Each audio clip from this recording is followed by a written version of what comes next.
நான் கன்னியாகுமரி மாவட்டம் பத்மநாபபுரம் சட்டமன்ற தொகுதிக்கு உட்பட்ட திருவட்டார் வில்லேஜிலிருந்து பேசுகிறேன்.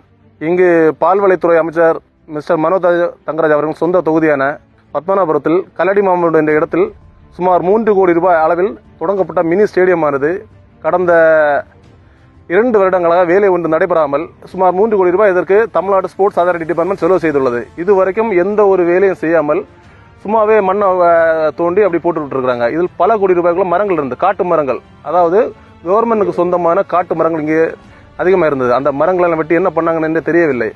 அதுக்கப்புறம் என்னன்னா, வருகின்ற 6ஆம் தேதி மாண்புமிகு துணை முதல்வர் உதயஸ்ரீ அவர்கள் இங்கே வர இருப்பதால் தற்பொழுது சின்ன சின்ன அளவில் வேலைகள் செய்து விட்டுருக்கிறார்கள். நீங்கள் பார்த்தாலே தெரியும், இதுதான் நம்ம சட்டமன்ற தொகுதிக்கு உட்பட்ட வெறும் மோசமான நிலையில் காணப்படுகிற மினி ஸ்டேடியம்.